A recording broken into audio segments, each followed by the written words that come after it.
Hello students, this is Neeraj Gupta. This is the 10th video for your chapter number 1, Nature and Importance of Management. In this video we will study about levels of management, प्रबंध के विभिन्न स्तर, levels of management, top level, middle level, lower level, simple. सबसे पहले अगर हम बात करें टॉप मैनेजमेंट की, भाई इसमें कौन कौन आता है, तो it consist of senior most executives of the organisation, वरिष्ठतम कार्यकारी अधिकारी जिन्होंने काम करना है. Executives means those who are working. Organisation तो संगठन है ही. So it consist of senior most executives of the organisation, top management. एक तरह से कंपनी के जो मालिक होते हैं वो बनते हैं CEO, chief executive officer, chairman, president या सीओओ, चीफ ऑपरेटिंग ऑफिसर. तो कहने का मतलब ये है कि जो ओवरऑल मैं कहूंगा कि कंपनी को चलाते हैं, those who run the organization, they are in the top management. एक तरह से कंपनी के ईदर मेजर शेयर होल्डर्स और appointed by the shareholders, या यू कैन से कि जो कंपनी के मालिक हैं वो इनको अपॉइंट करते हैं कि भाई ये हमारे मेन कंपनी के कर्ता धर्ता होंगे. कहलाते वो भी मैनेजमेंट है but practically they are the owners of the business. But क्योंकि वो भी बिजनेस को रन करते हैं, एग्जीक्यूट करते हैं, उनकी भी जिम्मेदारी होती है, इसलिए वो भी मैनेजमेंट में कहलाते हैं, टॉप मैनेजमेंट. अब इनकी रिस्पॉन्सिबिलिटीज क्या है, देखा जाए तो इनकी रिस्पॉन्सिबिलिटी है पहले तो ये विजुलाइज करना कि क्या बिजनेस किया जाए, कहाँ किया जाए, कैसे किया जाए, हेड ऑफिस कहाँ हो, क्या प्रोडक्ट बनाएं, क्या क्वालिटी हो. अब एक डव साबुन होता है, एक लाइफ बॉय होता है, तो ये तो टॉप मैनेजमेंट ही डिसाइड करेगी ना कि हमें कौन से मार्केट सेगमेंट में एंटर करना है. अगर हम इंडिया की भी बात करें तो एक नॉर्थ इंडिया है, सेंट्रल इंडिया, वेस्ट इंडिया, किधर हमें स्टार्ट करना है. सिटीज़ में भी बड़ी बड़े शहर हैं, बड़े बड़े शहरों में भी फिर कहाँ.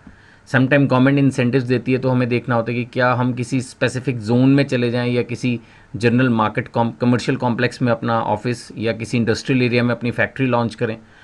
तो ये बहुत हाई लेवल के डिसीजंस होते हैं, इसी के आधार पर पूरी कंपनी क्रिएट होती है और फिर आगे बनती है, चलती है. तो ये निर्णय नेचुरली कोई साधारण व्यक्ति तो लेगा नहीं. सजेशन तो अगर आप रेलवे स्टेशन से उतर के अपने ऑफिस तक आएँ तो रिक्शा में या थ्री व्हीलर में आए तो सलाह तो वो भी दे देगा, बट आम तौर पर उनकी सलाह उतनी रेलिवेंट नहीं होगी. यानी मैं कोई जोक करने की कोशिश नहीं कर रहा, मैं ये समझाने की कोशिश कर रहा हूँ कि किसी भी विषय पर सलाह तो किसी भी व्यक्ति से ली जा सकती है, बट आम तौर पर इतने बड़े निर्णय कंपनी की जो टॉप मैनेजमेंट है, उच्च स्तरीय प्रबंधन, वो डिसीजंस लेती है. जैसे मैंने आपको कहा, प्राइसिंग पॉलिसी, फंडिंग, कहाँ से फाइनेंस आएगा, कितना वो अपना लगाएंगे, कितना बैंक से लोन लेंगे, कौन से बैंक से लोन लेंगे.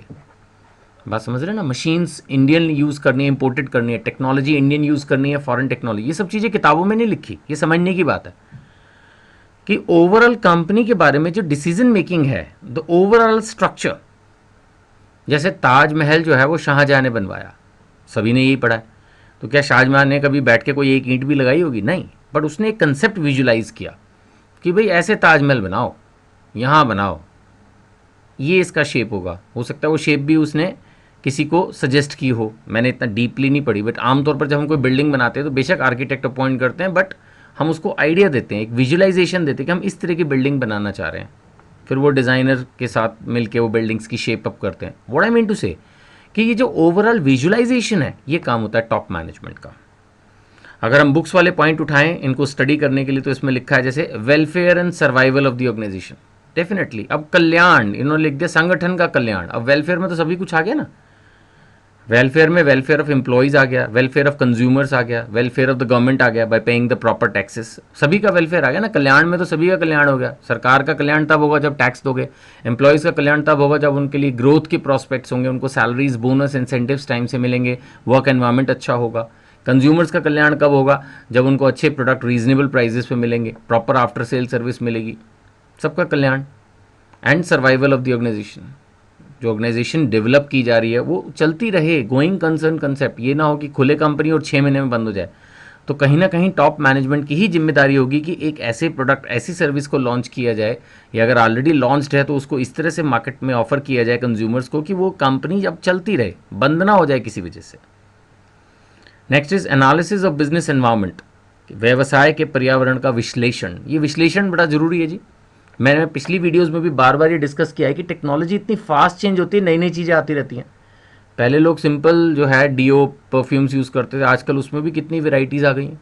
हर चीज़ में ही आप देखो, सन ग्लासेस में भी बड़ी वेराइटीज़ हैं आजकल। आप किसी भी चीज़ को, किसी भी प्रोडक्ट को जाके देखो, पेन देख लो, आप स्टूडेंट्स हो, मैं पेन का एग्जांपल लेता हूँ, आप सड़क में शॉप पे जाके देखोगे तो अभी 40 तरह की कंपनियों के अलग अलग पेन्स हैं। आज से 10 साल पहले, 15 साल पहले तो कभी पेन की तो ऐड भी नहीं आती थी कहीं पर, ना कोई सोचता था, पेन तो बस पेन होता था। हमारे ज़माने में तो एक रेनॉल्ड्स चलता था, बस ले लो और ख़त्म। अब तो पता नहीं कितने तरह के पेन आ गए हैं। तो ये जो बदलता हुआ इन्वायरमेंट है, ग्लोबल वर्ल्ड है, फॉरेन मूवीज़ भी इंडिया में आती हैं, वहाँ के लोग क्या पहनते हैं, क्या खाते हैं, कहाँ जाते हैं, वो सब भी यहाँ के इंडियंस देखते हैं, फिर ये भी वही चीज़ चाहते हैं। तो आज एनवायरनमेंट, बिजनेस एनवायरनमेंट बिल्कुल चेंज हो चुका है। It's very fast, very changing, very challenging and very rewarding also. पहले किसी कंपनी की टर्नओवर 5,000 करोड़ होती ही नहीं थी। अभी तो बहुत सारी कंपनीज होंगी इंडिया में जिनकी 5,000 करोड़ टर्नओवर है, क्योंकि आज ग्लोबल वो है ना इकोनॉमी। तो अगर आपने सक्सेस लिया तो आपके प्रोडक्ट्स ऑल ओवर वर्ल्ड जा सकते हैं, आपको ह्यूज सक्सेस मिल सकता है। तो वो चीज़ें भी पहले नहीं होती थी। कंपटीशन भी पहले क्या होता था, एक लोकल लेवल पे मिलता था। अगर आपने दिल्ली में शॉप खोली है तो मोस्टली आपको दिल्ली के बिजनेसमैन ही compete करेंगे। अभी तो लंदन, इटली और पता नहीं पूरे वर्ल्ड से लोग आ जाएंगे आपसे compete करने के लिए। आपके ही शहर में आप ही की दुकान के सामने दुकानें खोल के बैठ जाएंगे। मॉल्स में आप देखो एक ही चीज़ की 20-20, 25-25 दुकानें होती हैं। तो ऐसे में कितना हाई कंपटीशन है। अगर आपने जरा सा भी प्राइसिंग में, क्वालिटी में, क्वांटिटी में, किसी भी चीज़ में एरर किया तो नहीं काम चलने वाला है। तो ये सारा business environment, overall environment, business environment, जिसमें कंज्यूमर से लेके, गवर्नमेंट से लेके, फॉरेन कंपटीशन से लेके, वेदर कंडीशंस से लेके, पावर कंडीशंस क्या हैं, सब कुछ everything is affecting the business. तो एक जो टॉप मैनेजमेंट होती है उनको इन सब चीज़ों की चिंता होती है। आज अगर शहर में दंगे भड़क जाए तो टॉप मैनेजमेंट को चिंता होगी कि फैक्ट्री कैसे खुलेगी, स्ट्राइक हो जाए, है ना, कुछ भी हो जाता है ना अचानक, तो उससे फिर प्रॉब्लम खड़ी हो जाती है। अभी पीछे आरक्षण के चक्कर में इतने दिनों तक वो जो है चीज़ें बंद रही, दुनिया भर की लूटपाट हुई। तो ओवरऑल जितने भी मैनेजमेंट्स हैं उनको चिंता तो होगी ना, जो उनके शोरूम्स हैं, उनकी फैक्ट्रीज़ हैं, उनका क्या होगा। तो ये एनवायरनमेंट एक्सटर्नल एनवायरनमेंट है। फिर इंटरनल एनवायरनमेंट, कई बार पता चलता है वर्कर्स आपस में जो है वो भिड़ रहे हैं, कोई यूनियन बना रहे हैं, कोई स्ट्राइक करने की तैयारी में है। तो they have to see everything, that is called analysis of the business environment.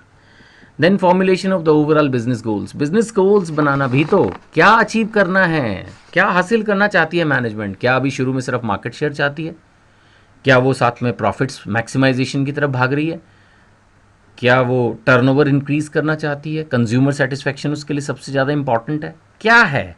सारे ही ऑब्जेक्ट होंगे तो उनमें से किस ऑब्जेक्ट पर कितना ध्यान देना है, टारगेट्स क्या हैं, कितना उनको अचीव करना है। रियलिस्टिक टारगेट्स फॉर्मुलेट करना भी बहुत जरूरी है। अगर अनरियलिस्टिक टारगेट होंगे, बहुत लो रख दिए तो फटाफट अचीव हो जाएंगे। गलत फहमी ये होगी कि मैनेजमेंट बहुत एफिशिएंट है, वर्कर्स बहुत एफिशिएंट है। बहुत हाई टारगेट रख दिए तो इंस्पाइट ऑफ बेस्ट एफर्ट्स वो अचीव नहीं हो पाएंगे। तो फिर ऐसा लगेगा कि कोई भी काम ठीक से नहीं कर रहा, जबकि टारगेट ही गलत सेट होते। तो यानी टारगेट्स का भी सही सेट करना बहुत ज़रूरी है। और फिर स्ट्रैटेजीज, उनके लिए योजनाएं बनाना, व्यू रचनाएं बनाना, ये तो बहुत ज़रूरी है ना। प्लानिंग, एक चीज़ अपने प्लान कर दी और उसके बाद अगर एनवायरनमेंट में चेंज आया, किसी फैक्टर में चेंज आया, मान लेते कोई स्ट्राइक हो गई, रॉ मटेरियल नहीं आ पा रहा, कोई पावर की प्रॉब्लम आ गई, लेबर की प्रॉब्लम आ गई, एक्सेस वाटर, कोई नेचुरल क्लैमिटी आ गई, तो एक नई प्लानिंग बनाना, उसको बोलते हैं स्ट्रैटेजी। बदलते हालात के हिसाब से, जैसे किसी भी क्रिकेट मैच का भी अगर हम एग्जांपल लें तो हम पहले से प्लान बनाकर उतरते हैं, लेकिन कई बार क्या होता है कि ऑल ऑफ ए सडन हमारी 2 विकेट्स पहले ओवर में गिर जाती हैं, तो नई स्ट्रैटेजी क्रिएट करनी पड़ती है उसी वक्त। जो सोचा होता है प्लान, शायद वो उतना काम नहीं आता। तो व्हाट आई मीन टू से कि एक क्विक न्यू प्लान की फॉर्मुलेशन को स्ट्रैटेजी बोलते हैं। तो ये मैनेजमेंट के ओवरऑल रिस्पॉन्सिबिलिटीज़ हैं, ये टॉप लेवल मैनेजमेंट के काम हैं। Welfare and survival of the organization, analysis of business environment, formulation of overall business goals, strategies for achievement, ये सब काम है टॉप मैनेजमेंट के। डेफिनेटली ये काम जटिल और तनावपूर्ण है, कॉम्प्लेक्स एंड स्ट्रेसफुल, इतना आसान नहीं देखने में लगता है। ऐसा लगता है ना देखने में कि जो टॉप मैनेजर्स है वो तो एसी चला के बस अपने कमरे में बैठ के बातें ही करते रहते हैं, चाय पीते रहते हैं। नहीं, उनको ही तो ओवरऑल जिम्मेदारी है। अब कोई भी आदमी अपने देश के चीफ मिनिस्टर, अपनी स्टेट के चीफ मिनिस्टर या देश के प्रधानमंत्री के बारे में ये स्टेटमेंट दे सकता है कि यार ये तो घूमते रहते हैं, कोई काम नहीं करते। बट देखा जाए तो सबसे ज़्यादा तनावपूर्ण, स्ट्रेसफुल वर्क वही है। हर समय एक ओवरऑल पिक्चर को इमेजिन करना, क्योंकि सारी जिम्मेदारी तो उन पे ही पड़ती है ना, इसीलिए उनको लंबे घंटे रोज काम करना पड़ता है, लॉन्ग आवर्स। दूसरे लोग तो शायद हफ्ते में 5 दिन काम करेंगे, उसमें भी बीच बीच में छुट्टियां आ जाएंगी, तो हफ्ते में 3 दिन 4 दिन का हफ्ता 4 दिन के लिए दिल्ली से बाहर घूमने चले जाएंगे। बट जो टॉप मैनेजमेंट है उसकी जिम्मेदारी खड़ी रहती है, अगर कहीं पर भी बेशक वो घूमने भी गए हैं, उनका दिमाग वहीं लगा रहेगा कि प्रोडक्शन टाइम से हो रही है नहीं हो रही है। वो रिलैक्स नहीं रह सकता उनका माइंड कभी भी, क्योंकि अगर जरा से भी प्रोडक्शन कहीं रुकी, रास्ते में ट्रक अगर कहीं रुक गया, डिलीवरी टाइम से नहीं हुई, तो पूरा डिस्टर्ब हो जाता है चैनल। उनको पूरा ओवरऑल पिक्चर देखते रहना पड़ता है, दैट इज वाई। तो संगठन के प्रति पूर्ण प्रतिबद्धता चाहिए, full commitment to the organization naturally. नहीं तो कैसे कर पाएगा कोई भी आदमी, अगर सोचेगा भाई मेरी नौकरी, मेरे को नहीं पता 5 बज गए मैं घर जा रहा हूँ, कैसे कर पाएगा? आप मुझे बताओ ना। अगर एक बड़ी कंपनी, इमेजिन कीजिए, जिसके एंगल से हम बेसिकली मैनेजमेंट स्टडी कर रहे हैं, अगर मान लेते हैं वहाँ 5,000 एम्प्लॉयज़ काम कर रहे हैं, तो डेली कुछ ना कुछ उनको अर्निंग करनी होगी बाबा। 1 महीने के बाद आपको ह्यूज टैक्सेस पे करने होते हैं गवर्नमेंट को, आपको पता है, excise duty, service taxes, sales taxes, mostly बड़ी ऑर्गेनाइजेशंस में सब मंथली पे करने होते हैं। इधर गवर्नमेंट को मंथली पैसा चाहिए, एम्प्लॉयज़ को मंथली पैसा चाहिए, ह्यूज इलेक्ट्रिसिटी बिल्स आएंगे, उनको मंथली पेमेंट चाहिए। कितनी ऐसी पेमेंट्स हैं जो कि मंथली बेसिस पे जाती हैं, रॉ मटेरियल वगैरह की पेमेंट्स मंथली बेसिस पर, मे भी हो सकता है वीकली क्वार्टरली बेसिस पर सेटल हो रही हो। तो मैनेजमेंट को तो कंटिन्यूसली पैसा चाहिए ना, नहीं तो काम कैसे चलेगा? तो ये सारी जिम्मेदारी टॉप मैनेजमेंट की रहती है। फिर आ जाते हैं हम मिडिल मैनेजमेंट पे, मध्य स्तरीय प्रबंध। ये नेचुरली बीच में है। टॉप मैनेजमेंट ने सोचा क्या करना है, और बिल्कुल जो लो लेवल की मैनेजमेंट है, जिसमें आते हैं आपके सुपरवाइजर्स, है ना, फोरमैन सुपरवाइजर्स, जो एक्चुअल वर्कफोर्स के साथ खड़े होकर एक तरह से काम करवाते हैं।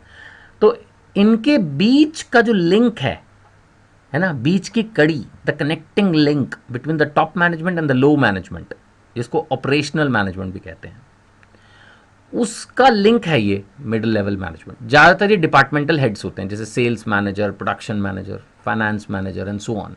क्योंकि टॉप मैनेजमेंट ने तो डिसाइड कर दिया, अब उसको इम्प्लीमेंट भी तो कोई करेगा। इम्प्लीमेंट करने के लिए उसको समझना होगा कि टॉप मैनेजमेंट ने डिसाइड क्या किया है। So definitely they are responsible for implementing and controlling the plans and strategies developed by top management. Top management ने एक तरह से सारा विचार विमर्श करके एक डिसीजंस ले ली कि ये चीज़ ऐसे करो, ये प्रोडक्ट इस क्वालिटी का बनाओ, इतनी क्वांटिटी 1 महीने में बननी चाहिए, ये इसकी प्राइसिंग होनी चाहिए, ऐसी इसकी पैकिंग होनी चाहिए, इतने हमारे डीलर्स होने चाहिए, उनको ये कमीशन मिलेगा, ये हमारे टारगेट्स होंगे, branch wise, office wise, month wise, year wise. उन सबको अचीव करने के लिए हर डिपार्टमेंट फिर अलग अलग काम करेगा। छोटी कंपनी में हो सकता है कि 1 या 2 ही टॉप मैनेजमेंट में लोग हों, लेकिन अलग अलग डिपार्टमेंटल हेड्स तो होंगे ही होंगे, जिनको हम मिडिल मैनेजमेंट बोलेंगे। जैसे प्रोडक्शन, मैंने कहा प्रोडक्शन, सेल्स, फाइनेंस, ऐसे अलग अलग डिपार्टमेंट हो सकते हैं। मार्केटिंग के लिए अलग, डिलीवरीज के लिए अलग, आफ्टर सेल्स के लिए अलग।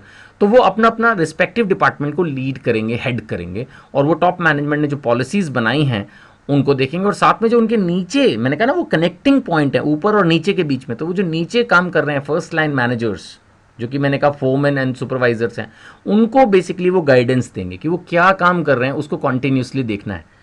एक तरह से इतने लो लेवल के लोगों से टॉप मैनेजमेंट तो डिस्कस नहीं कर पाएगी, क्योंकि एक कंपनी के अंदर हो सकता है कि माना 10 फैक्ट्रीज हैं, 20 फैक्ट्रीज हैं, उसके अंदर माना 100 फोरमैन है, तो हर एक बंदे से तो बात नहीं हो सकती। लेकिन अगर एक ओवरऑल प्रोडक्शन मैनेजर है, तो उससे जो है कंपनी का जो चेयरमैन है वो बात कर सकता है कि भाई प्रोडक्शन से रिलेटेड ये हमारी policy, now you implement it, and then he will go and talk to the all the foreman और द मेजर फोरमैन। फिर वो इस तरह से, वो तो होने को ऐसा भी कोई रूल नहीं है कि 3 ही होगी हिरार्की। इवन प्रोडक्शन मैनेजर, मैं बार बार एग्जांपल ले रहा हूँ, तो प्रोडक्शन मैनेजर में भी एक सीनियर प्रोडक्शन मैनेजर हो सकता है। फिर हो सकता है कि जैसे मैंने कहा 10 फैक्ट्रीज हैं, तो प्रोडक्शन का एक ओवरऑल मैनेजर, और फिर हर फैक्ट्री का रिस्पेक्टिव मैनेजर है, फिर उसके अंदर फोरमैन है। तो there can be more levels of hierarchy, ऐसा कुछ नहीं, वो तो डिपेंड करेगा। लेकिन एक ओवरऑल वर्किंग हमने डिफाइन करने की कोशिश की कि टॉप मैनेजमेंट जो कि पॉलिसीज बना रही है, और उसके बाद फिर डिपार्टमेंटल हेड्स जो उनको इंप्लीमेंट कर रहे हैं through lower level of management. अगर हम मिडिल मैनेजमेंट के फंक्शंस की बात करें, तो डेफिनेटली जैसे मैंने कहा कि वो जो policies framed bye top management है, जो उच्च प्रबंधकों द्वारा बनाई गई योजनाएं हैं, उनको इंटरप्रेट करते हैं, उनकी व्याख्या करते हैं, है ना। फिर ये भी इंश्योर करते हैं कि उनके पास सफिशिएंट स्टाफ हो। डेफिनेटली अब प्रोडक्शन मैनेजर के लिए तो जिम्मेदारी प्रोडक्शन सही से चलता रहे, उसके लिए नंबर ऑफ एम्प्लॉयज़ भी तो सफिशिएंट होने चाहिए। ज़्यादा रखोगे तो खाली बैठ रहेंगे, कम रखोगे तो काम टाइम से नहीं, मतलब जो है प्रोडक्शन टाइम से नहीं हो पाएगी। तो एक एक करेक्ट नंबर ऑफ स्टाफ जो है वो होना चाहिए, और ये जिम्मेदारी उस डिपार्टमेंट के हेड की होती है। फिर जो स्टाफ अपॉइंट किया उनको ट्रेनिंग देना, उनको गाइडेंस देना, उनकी ड्यूटीज़ बताना, उनकी रिस्पॉन्सिबिलिटीज़ बताना, फिर उनको मोटिवेट करना। आमतौर पे ये भी तो होता है ना कि किसी को भी आप अपॉइंट तो कर दोगे, लेकिन उसको काम करने के लिए कहीं ना कहीं उसको मोटिवेशन की ज़रूरत होती है, उनको एनकरेजमेंट की ज़रूरत होती है कि that they should try to achieve the targets given to them. किसी को भी जो भी काम कहा गया वो उस काम को करे, उसके लिए कई बार उसको प्यार से समझाना पड़ता है, कई बार थोड़ा टाइट होना पड़ता है, कई बार उसको कोई इंसेंटिव, कोई बोनस, कोई और प्राइज़ का लालच देना पड़ता है, वो देखना है उसको। और साथ साथ वेरी इंपॉर्टेंट आखिरी पॉइंट, अन्य विभागों से सहयोग, कोऑपरेशन विद अदर डिपार्टमेंट्स। अब अगर प्रोडक्शन वाले माल ही ना दें तो सेल्स वाले बेचेंगे किसको, डिलीवरी किसको करेंगे? और इसी तरह से अगर सेल्स की टीम जो है ऑर्डर ही जनरेट ना करे तो फ़ायदा क्या होगा? प्रोडक्शन बन बन के बैठी रहेगी। So ultimately all of the department have to cooperate with each other. I am repeating, all of the departments have to cooperate with each other. सब डिपार्टमेंट्स को एक दूसरे के साथ कोऑपरेट करना है ताकि सही मात्रा में जो प्रोडक्ट मार्केट में डिमांड में है उसकी ही प्रोडक्शन हो, और तुरंत as soon as possible appropriate pricing और पैकेजिंग के साथ वो प्रोडक्ट जो है वो कंज्यूमर को डिलीवर होए, दैट इज़ रिक्वायर्ड। तो ये इंश्योर करना है मिडिल मैनेजमेंट ने।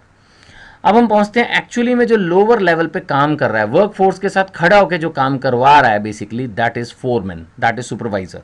दे are in the lowest hierarchy of management. Basically इनको तो सिर्फ जो कार्य बल के कार्य है उसका अवलोकन करना है। They have to oversee the efforts of the work force. इनके पास कोई बहुत ज़्यादा अथॉरिटीज़, रिस्पॉन्सिबिलिटीज़ नहीं होती। इनको तो एक छोटा सा टारगेट दे दिया, भाई ये माने जाए 15 वर्कर है, इनको आप देखो ये ठीक से काम कर रहा है, भाई इतनी जिम्मेदारी है उसकी।